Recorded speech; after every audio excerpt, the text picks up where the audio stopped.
الحمد لله.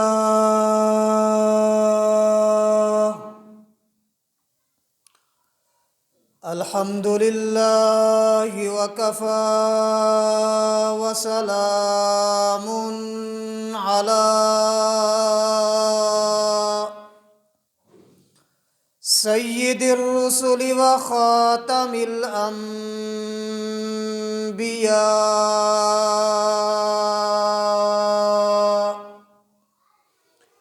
صلى الله تعالى عليه وعلى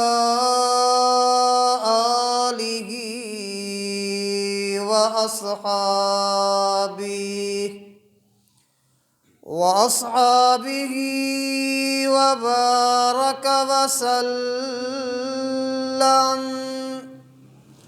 وبارك وسلم تسليما كثيرا كثيرا، صلاة تكون للنجاة وسيلة ولعلو الدرجات كفيلا، صلاة تحل بها العقد وتفرج بها الكرب، صلاة تكون لك رضاء ولحقه أداء.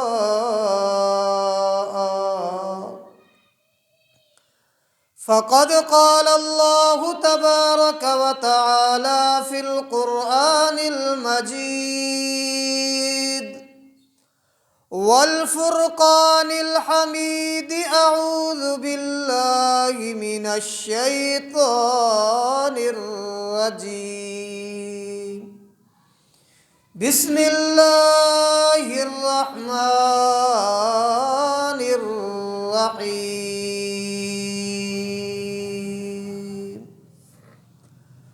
ومن آياته أن خلق لكم من أنفسكم أزواجا لتسكنوا إليها وجعل بينكم مودة ورحمة، إن في ذلك لآيات لقوم يتفكرون. قال تعالى في مقام آخر: ألم نجعل الأرض مهادا والجبال أوتادا وخلقناكم أزواجا. قال النبي صلى الله عليه وسلم: 4 من سنن الأنبياء والمرسلين: الحياء والتعطر والسواك والنكاح.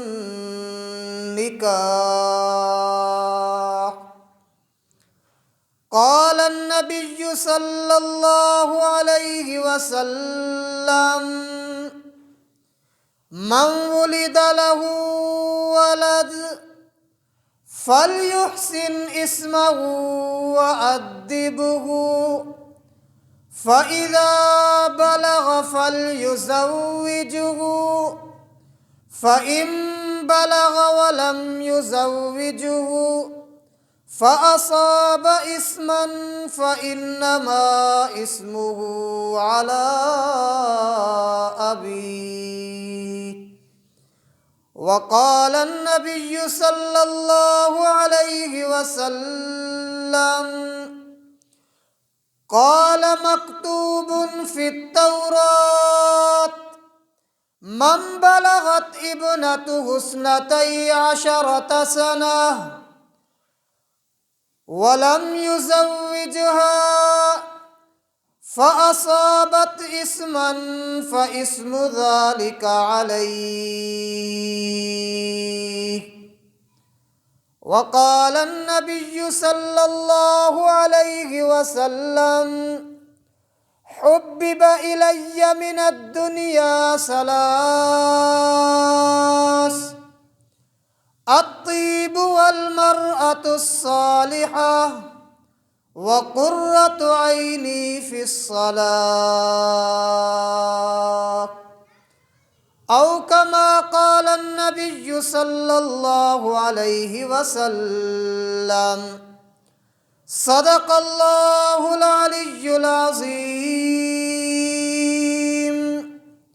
وصدق رسوله النبي الكريم، ونحن على ذلك لمن الشاهدين والشاكرين، والحمد لله رب العالمین۔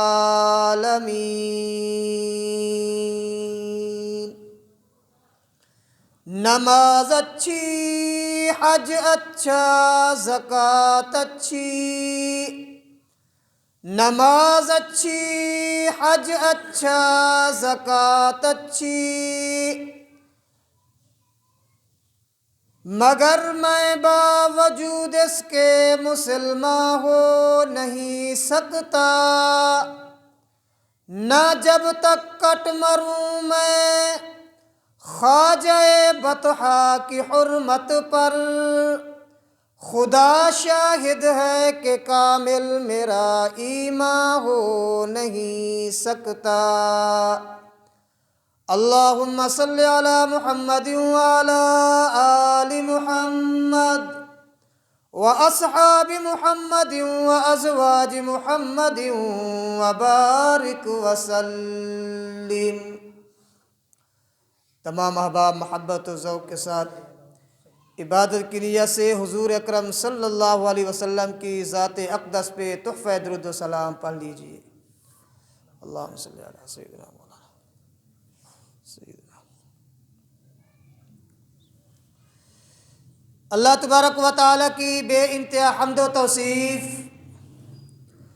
سرور کائنات، مفخر موجودات، رحمت للعالمین، مراد للمشتاقین، امام الانبیاء والمرسلین، حبیب کبریا احمد مجتبی حضرت محمد الرسول اللہ صلی اللہ علیہ وسلم کی ذات اقدس پہ تحفہ درود و سلام پڑھنے اور بھیجنے کے بعد، محترم دوستوں، بزرگوں، مکرم نوجوان ساتھیوں، قابل صد تعظیم و صد اکرام میری محترمہ، موقرہ اور مؤدبہ اسلامی مائیوں اور بہنوں، قرآن مجید فرقان حمید میں سے چند آیات بینہ تلاوت کی اور حضور اکرم صلی اللہ علیہ وسلم کے فرامین طیبہ میں سے بھی کچھ ارشادات عالیہ پڑھے۔ دعا ہے کہ پروردگار عالم اس گناہ گار عاجز کو حق اور سچ بیان کرنے کی توفیق نصیب فرماوے۔ میرے عرض کرنے کے بعد، آپ حضرات کے سننے کے بعد، اللہ میاں ہم سب کو مل جل کر قرآن پر، حضور علیہ السلام کے فرمان پر عمل کرنے کی بھی توفیق نصیب فرماوے۔ محترم سامعین، اللہ تبارک و تعالی نے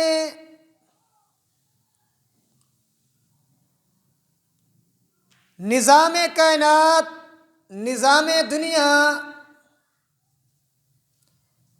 چلانے کے لیے انسانیت کو وجود بخشا،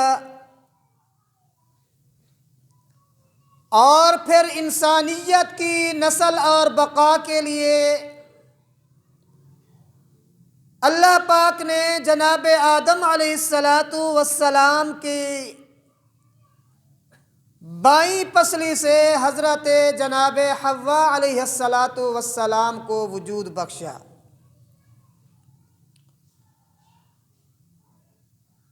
حضرت آدم علیہ السلام دنیا میں تشریف لائے۔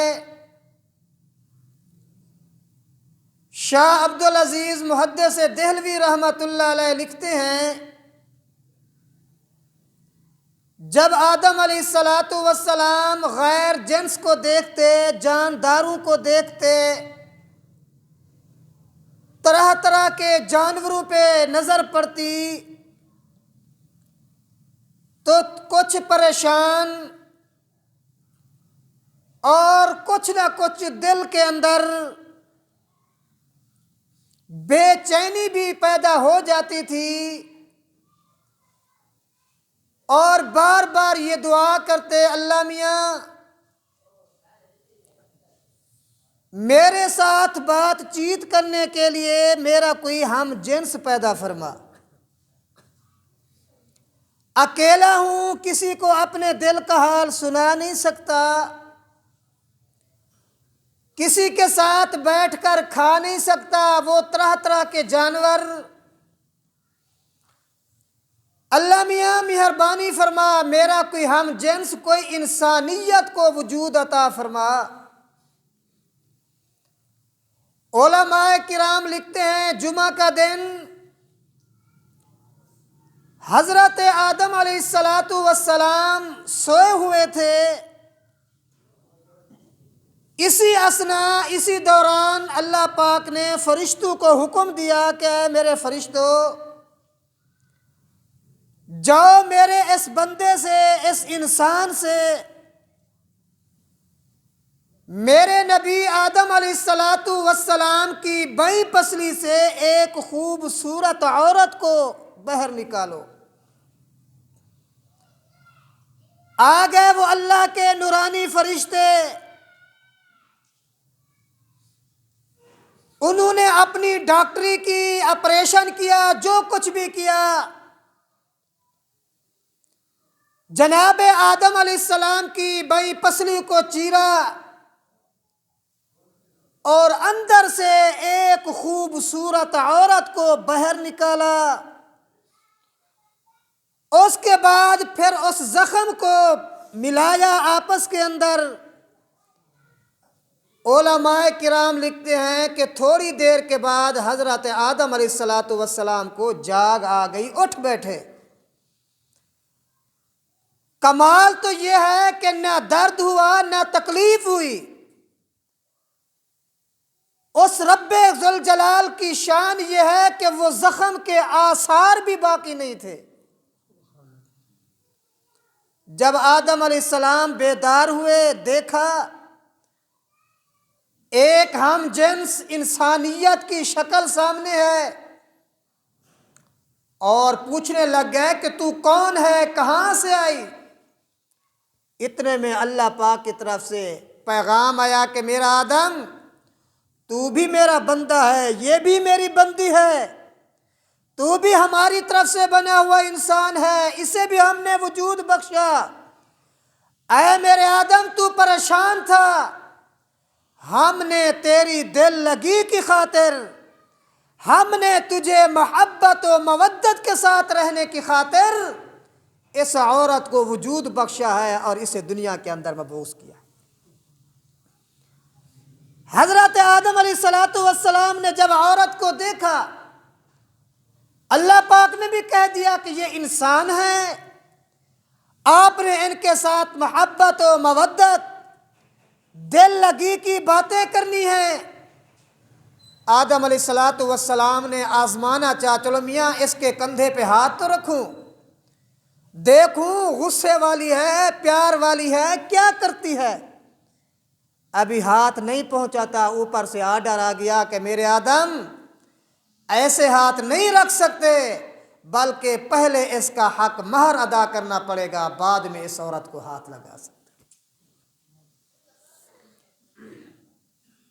حق مہر اتنی اہم چیز ہے، حق مہر اتنی ضروری چیز ہے، نکاح کے بنیادی چیزوں میں سے اہم چیز اور بنیادی چیز یہی حق مہر ہے۔ اس وقت تک خاوند بیوی آپس میں نہیں بیٹھ سکتے، ان کا اجتماع آپس میں نہیں ہو سکتا جب تک حق مہر ادا نہ کیا جائے۔ اگر حق مہر کوئی عام چیز ہوتی، اگر اللہ نہ کرے حق مہر کوئی فضول چیز ہوتی، تو پھر اللہ پاک سب سے پہلے انسانیت کے باپ ابو البشر حضرت آدم علیہ الصلاۃ والسلام کو حق مہر کا حکم نہ دیتے۔ اللہ میاں حق مہر کیا ادا کروں، کیا دینا پڑتا ہے، کیا لینا پڑتا ہے؟ اللہ میاں رہنمائی فرمائے۔ سبحان اللہ سبحان اللہ، رحمت سے آواز میرا بندہ، اے میرے آدم، آپ سے حق مہر مال نہیں مانگتا، آپ سے حق مہر جائیداد نہیں حکم کرتا، بلکہ اے آدم، آپ نے میرے آخری پیغمبر، آنے والے پیغمبر، انبیاء اور مرسلین کے امام، خطیب الانبیاء، امام الانبیاء حضرت محمد مصطفیٰ صلی اللہ علیہ وسلم کی ذات اقدس پر 10 مرتبہ تحفہ درود و سلام پڑھ دو، 10 مرتبہ تحفہ درود و سلام، یہ آپ کا حق مہر ادا کر دیا جائے۔ حضرت آدم علیہ الصلاۃ والسلام نے درود شریف پڑھا، اللہم صلی علی محمد وعلی آل محمد کما صلیت علی ابراہیم وعلی آل ابراہیم انک حمید مجید، اللہم بارک علی محمد وعلی آل محمد کما بارکت علی ابراہیم وعلی آل ابراہیم انک حمید مجید۔ جب حق مہر یہ ہو گیا، اوپر سے آواز وقلنا یا آدم اسکن انت وزوجک الجنہ، اے آدم، اب یہ حوا تمہاری بیوی بن چکی ہے، تمہاری گھر والی بن چکی ہے، اب تو اور حوا جو ہے نا دونوں جنت کے اندر رہ سکتے۔ تو نسل انسانی کی بقا کی خاطر یہ نکاح ہے۔ نکاح کی اہمیت کا اندازہ اس بات سے لگائیں، بنیادی طور پر اس کی ضرورت کا اندازہ اس بات سے لگائیں، حضرت آدم علیہ الصلاۃ والسلام سے لے کر حضور اکرم صلی اللہ علیہ وسلم کی شریعت تک، آپ کی بعثت تک، علماء لکھتے ہیں کوئی بھی امت، کوئی بھی شریعت اس نکاح والی دولت سے خالی نہیں رہی۔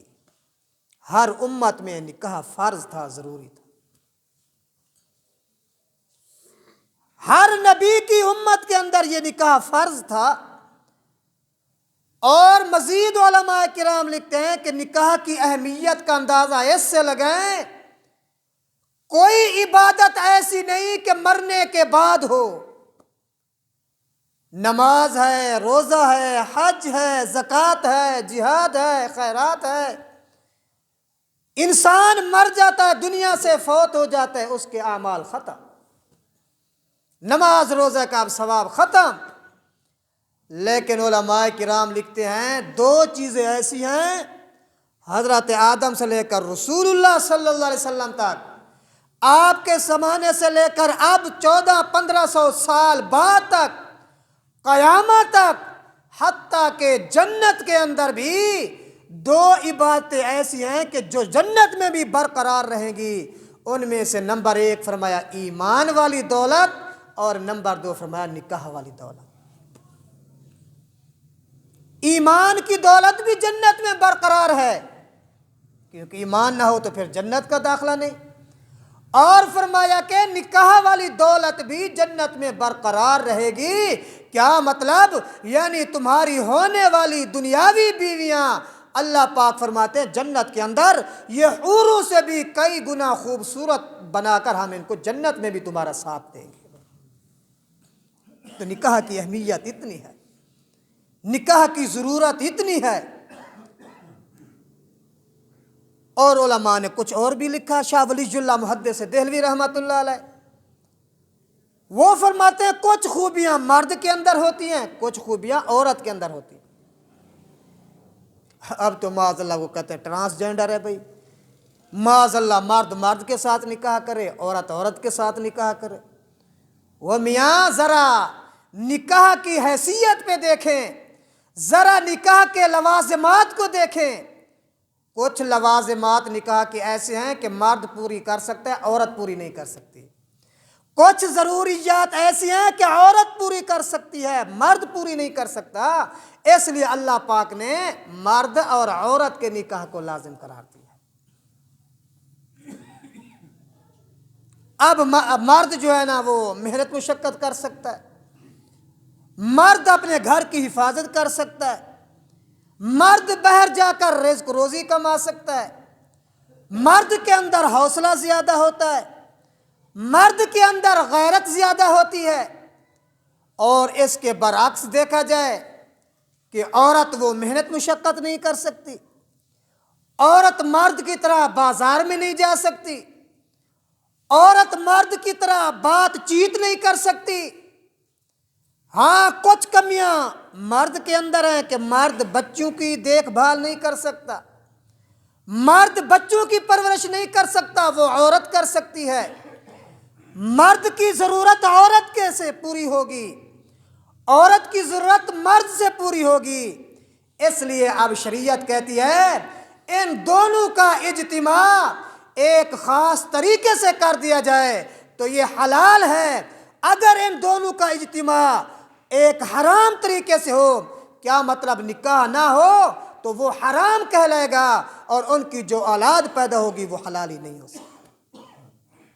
اور یہ بھی یاد رکھے کسی بھی شریعت کے اندر، کسی بھی دین اور مذہب کے اندر ایسا نہیں ہے کہ دو اجنبی مرد و عورت آپس میں اکٹھے بیٹھ سکتے ہوں، کسی شریعت کے اندر نہیں ہے، کوئی مذہب بھی اس کا اختیار نہیں دیتا، کوئی دین بھی اس کا اختیار نہیں دیتا کہ دو اجنبی شخص مرد اور عورت آپس میں بیٹھ کر بات چیت کریں، آپس میں بیٹھ کر ہنسی مذاق کریں، آپس میں بیٹھ کر گفتگو کریں۔ شریعت اس کی اجازت بھی نہیں دیتی، عام ہے کہ کچھ اور کیا جائے۔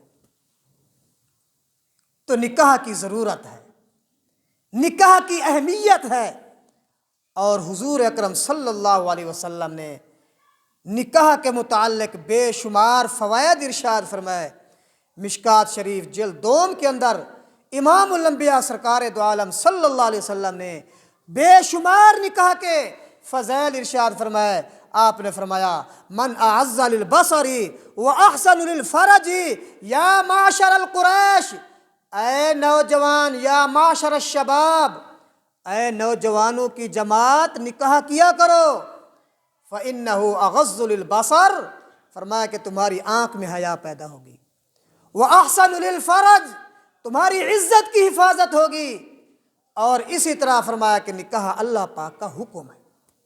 آج ہم سمجھتے ہیں نماز حکم ہے، آج ہم سمجھتے ہیں روزہ حکم ہے، آج ہم سمجھتے ہیں حج حکم ہے، زکوٰۃ اللہ پاک کا حکم ہے۔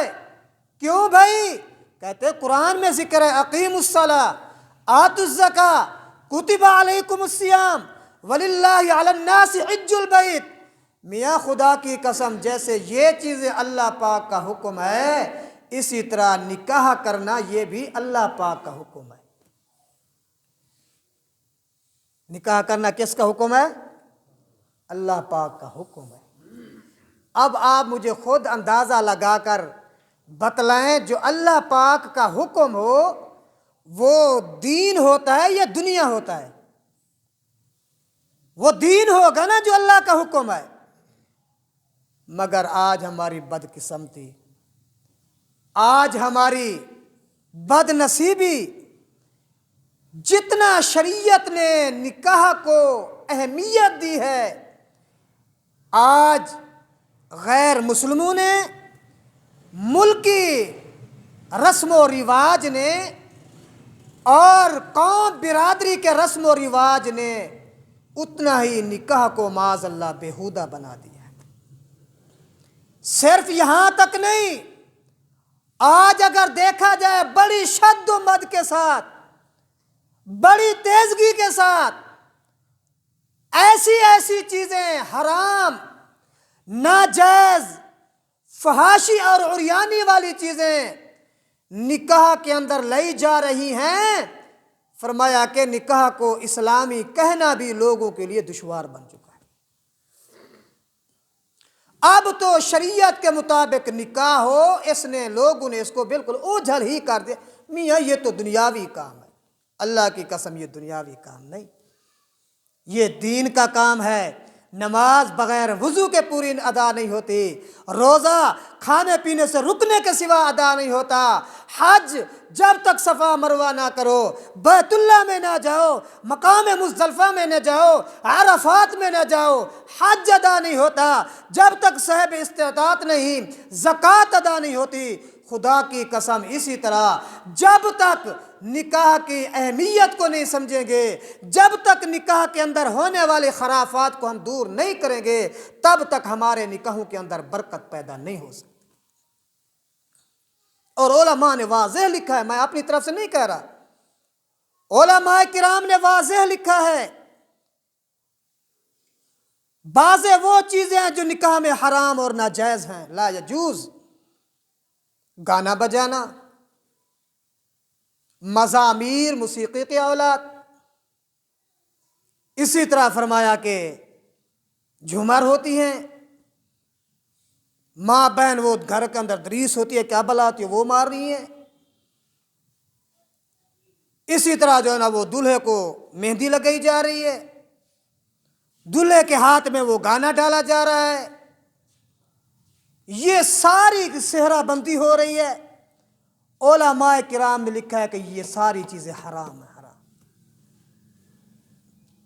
لیکن آج ہم سمجھتے ہیں، آج ان چیزوں پہ کبھی ہم نے توجہ دی ہے؟ نہیں دی، قطعاً نہیں دی۔ اور ہمارا تو فرض ہے آپ کو بتانا،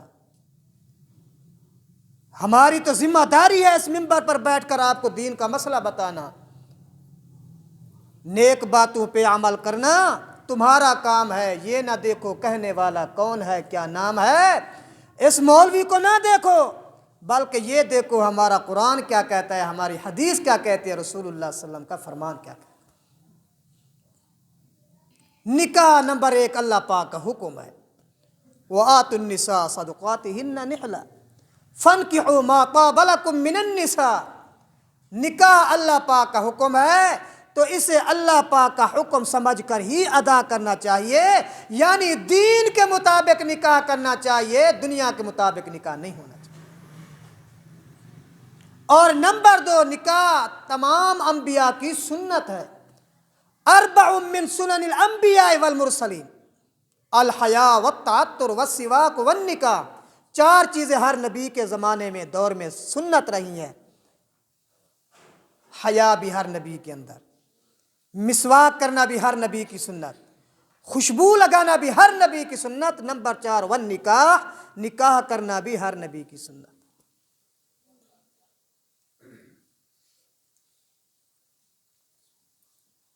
اور حضور اکرم صلی اللہ علیہ وسلم نے کیا فرمایا، جو گئے گزرے دور کے اندر میری ایک سنت کو زندہ کرے گا، اللہ پاک فرماتے ہیں، آمنہ کے لال فرماتے ہیں، اللہ پاک اس کو 100 شہیدوں کا اجر و ثواب عطا فرماتے۔ تو دوسری چیز کیا ہے، نکاح رسول اللہ صلی اللہ علیہ وسلم نے کیا فرمایا کہ سنت عمل ہے۔ لیکن آج نزہۃ المجالس کے اندر لکھا ہے کہ شادی شدہ کی نماز غیر شادی شدہ کی نماز سے 40 حصے افضل ہوتی ہے۔ حضرت عبداللہ ابن عباس رضی اللہ تعالیٰ عنہ کی روایت ہے، فرماتے ہیں کہ شادی شدہ کا 1 دن اور غیر شادی شدہ کا 1000 سال برابر ہوتا ہے۔ مطلب یہ ہے کہ نکاح کی بڑی اہمیت ہے۔ بشر حافی رحمۃ اللہ علیہ نے نکاح نہ کیا، دنیا سے چلے گئے۔ خواب میں کسی اللہ والے کو ملے کہ ہاں، اللہ والے نے پوچھا کیا ہوا، کہتے باقی تو سب کچھ ہے، لیکن ایک چیز یہاں میں نے دیکھی، جو درجہ اللہ پاک نے نکاح والوں کو دیا ہے وہ درجہ اللہ پاک نے مجھے نہیں دیا۔ لیکن آج اس کو لوگ غار سمجھتے، آج والدین بھی اس سے جو ہے نا قطع نظر کرتے ہیں، او میاں ابھی تو میرا بچہ ہے، یہ ہے وہ ہے، بڑا ہوگا، ابھی اس کی تعلیم پوری نہیں ہوئی۔ تعلیم کب پوری ہوگی؟ تعلیم تو مرتے دم تک بھی تمہاری پوری نہیں ہوگی۔ لیکن یہ فرض کی طرف ذرا آؤ، تعلیم نہ تمہارے بیٹے کی پوری ہوگی نہ بیٹی کی پوری ہوگی، لیکن حضور اکرم صلی اللہ علیہ وسلم کا فرمان کیا ہے، آمنہ کے لال نے فرمایا من ولد لہ ولد فلیحسن اسمہ وادبہ۔ آمنہ کے لال نے فرمایا میری امت کے لوگوں، جب اللہ پاک تمہیں بچہ عطا کر دیں، جب تمہارے گھر میں لڑکا پیدا ہو جائے، پہلا کام فلیحسن اسمہ، اس کا نام اچھا رکھو۔ نمبر 2 وادبہ، اسے قرآن و سنت کی تعلیم سکھلاؤ۔ نمبر 3 فرمایا کہ فاذا بلغ، جب تمہارا بچہ بالغ ہو جائے، جب وہ جوان ہو جائے، فلیزوجہ، اس وقت تمہیں چاہیے کہ اپنے بچے کا نکاح کر دو۔ اگر نہیں کرو گے تو پھر حضور اکرم صلی اللہ علیہ وسلم نے سخت وعید فرمائی، فرمایا کہ فَإِن بَلَغَ وَلَمْ يُزَوِّجْهُ فَأَصَابَ إِثْمًا، اللہ نہ کرے بچہ جوان ہو گیا، تم نے بچے کا نکاح نہیں کیا، بچے کی شادی نہیں کی، اب فرمایا کہ اللہ نہ کرے فَأَصَابَ إِثْمًا، بچے نے غلط قدم اٹھایا، بچہ گناہ میں ملوث ہو گیا، فَإِثْمُهُ عَلَىٰ أَبِيهِ، کرے گا بچہ گناہ لیکن اس کی سزا باپ کو بھگتنی پڑے گی۔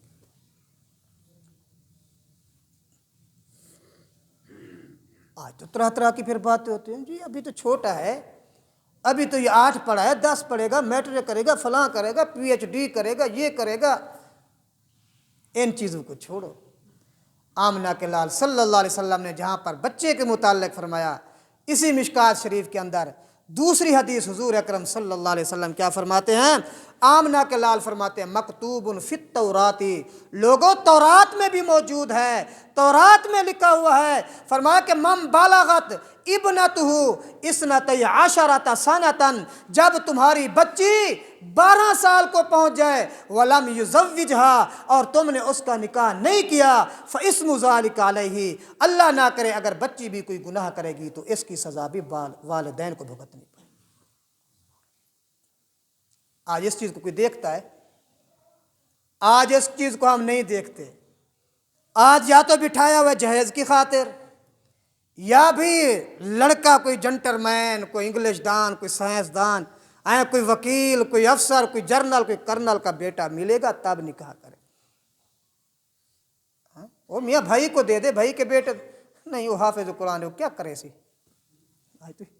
وہ مولوی جو تو کیا کرے؟ پہلے کہتے ہیں کہ مولوی کھائے گا کہاں سے، جب مولوی کا دسترخوان دیکھتے ہیں تو پھر بیچاروں کو ہیضہ ہو جاتا ہے، اتنا کھاتے۔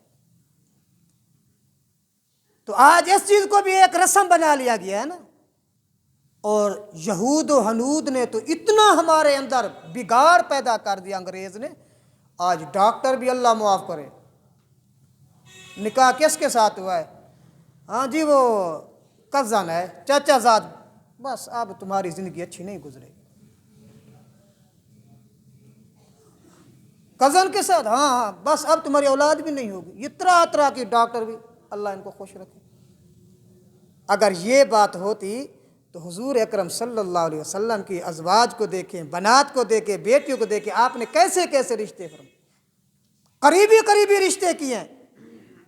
اگر یہ چیز مانے ہوتی تو حضور صلی اللہ علیہ وسلم بھی دور دور جاتے۔ نہیں، دور نہیں جانا چاہیے، بلکہ فرمایا کہ من ولد لہ، نمبر 1 جب تمہارا بچہ پیدا اس کا نام اسلامی رکھو، اس کا نام ایسا رکھو کیونکہ ساری زندگی کا اثر بچے کے نام پر پڑتا ہے۔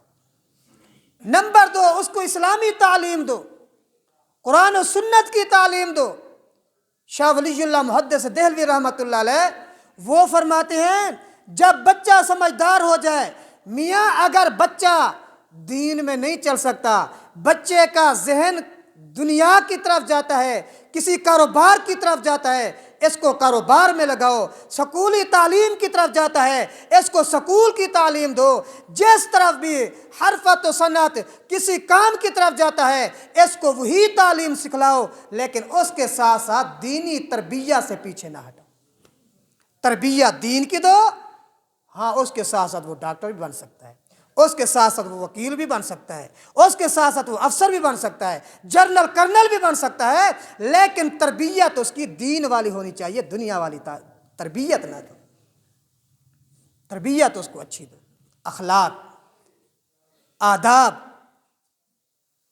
والدین کا کیا حق ہے، خاوند بیوی کے کیا حقوق ہیں، ہمسایوں کے کیا حقوق ہیں، چھوٹے بڑے کے کیا حقوق ہیں، یہ چیز اس کو سکھانی چاہیے۔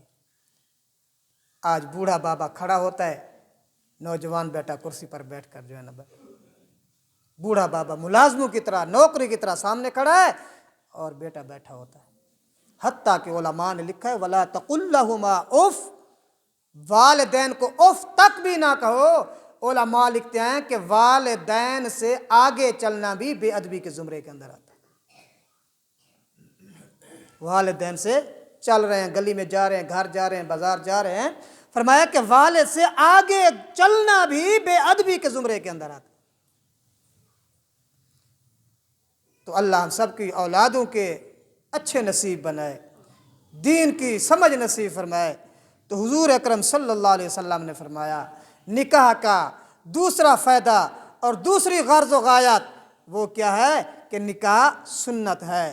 اور نمبر 3 حضور اکرم صلی اللہ علیہ وسلم کا فرمان ہے، فرمایا کہ جب تم نکاح کرو گے اغض للبصر، اللہ پاک تمہاری آنکھ میں حیا پیدا فرما دے۔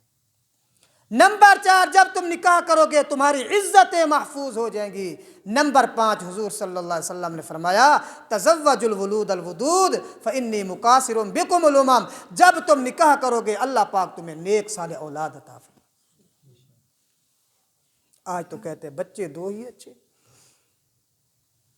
2 اچھے نہیں، سب اچھے۔ اللہ سب کے بچوں کو اچھا بنائے، سب کو نیک بنائے، اللہ پاک سب کے بچوں کو دیندار بنائے، اللہ پاک کسی والد کو اولاد کی وجہ سے پریشان نہ فرمائے، وگرنہ بچوں کی بڑی پریشانی ہوتی ہے، اولاد کی بڑی پریشانی ہوتی ہے۔ یہ تو والدین سے پوچھو، بیچاروں کے سر کے بال سفید ہو جاتے ہیں، کیا کچھ نہیں کرتے، ہاتھ کانپنے لگ جاتے ہیں انہی اولاد کی خاطر۔ لیکن جب بچہ بڑا ہوتا ہے پھر وہی بچہ والدین کی قدر بھی نہیں کرتا، والدین کو پوچھتا تک بھی نہیں۔ فرمایا کہ 3 چیزوں کی وجہ سے تمہیں چاہیے کہ باپ کا حق ادا کرو، ماں کا حق ادا کرو۔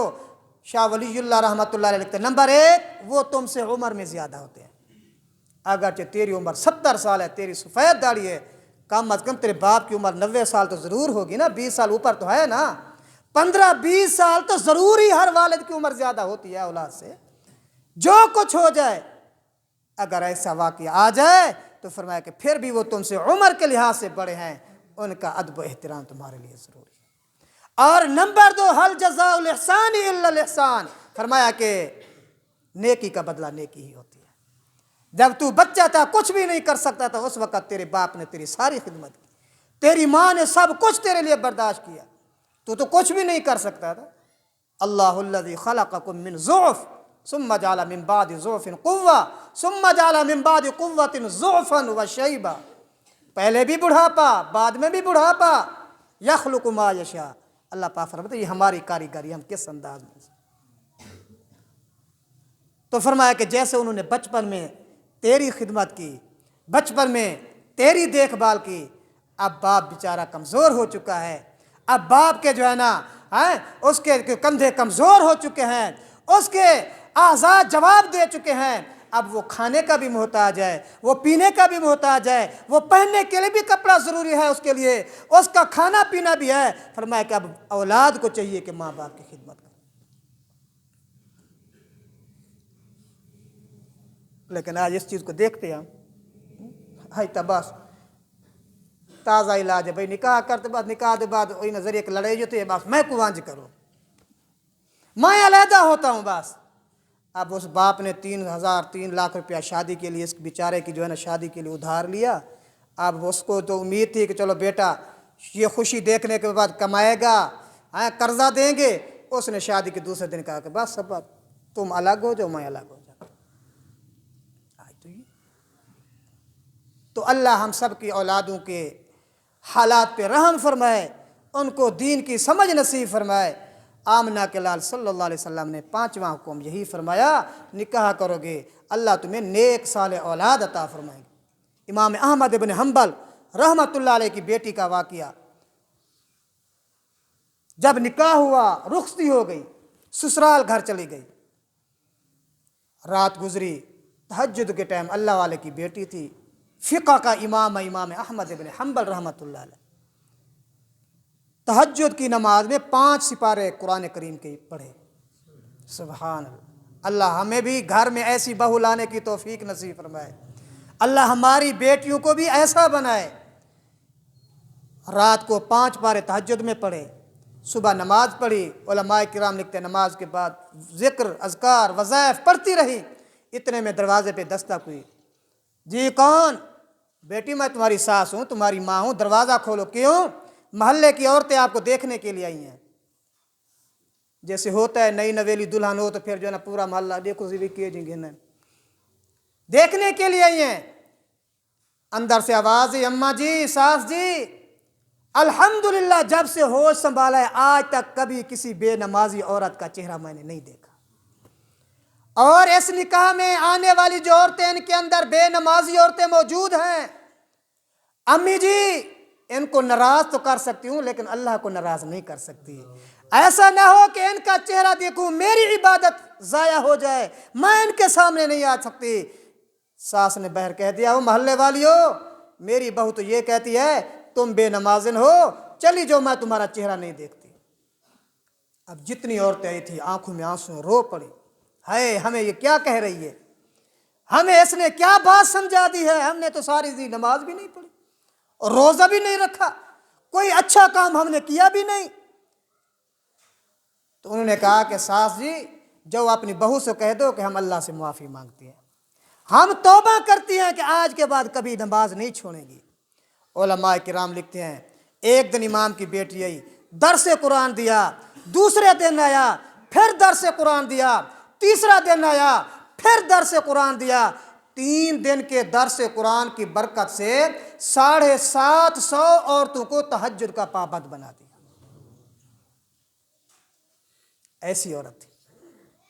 آج کل تو نکاح ہونے لگے، پہلے ماں بیٹا کوئی کام نہیں کرنا، ساس کے کپڑے نہیں دھونے، سسر کی خدمت نہیں کرنی، روٹی تو ویسے بھی نہیں پکانی، تیرا رنگ کالا ہو جائے گا، دھوپ کے اندر میری بیٹی روٹی نہیں پکائے گی، تمہارے گھر کا جھاڑو بھی نہیں دے گی، کچھ بھی نہیں کرے گی۔ آج پہلے اللہ معاف کرے ماں پہلے سمجھا سوے۔ ابو الدرداء رضی اللہ تعالیٰ عنہ کی غالباً بیٹی بڑی ہوئی، رشتہ دار کہ حضرت ہم آپ کی بیٹی کا رشتہ تلاش کر کے گئے فلاں گھر میں، رشتہ دار تھے، حافظ بھی ہے، بچہ دیندار بھی ہے، اچھا بھی ہے، حسن و جمال والا بھی ہے، سب کچھ ہے، اچھا اور کچھ، ہاں ان کے گھر کے اندر بڑے نام و نخرے ہوتے ہیں، ان کے گھر کے اندر تو لونڈیاں ہیں، نکرانیاں کام کرتی ہیں، اس کو کام کرنے کی بھی ضرورت نہیں پڑے گی۔ حضرت ابو الدرداء رضی اللہ تعالیٰ عنہ فرماتے ہیں میاں اس گھر کے اندر میں اپنی بیٹی کی شادی نہیں کر سکتا۔ کیوں؟ بچہ لوفر ہے؟ نہیں، بچہ اچھا ہے۔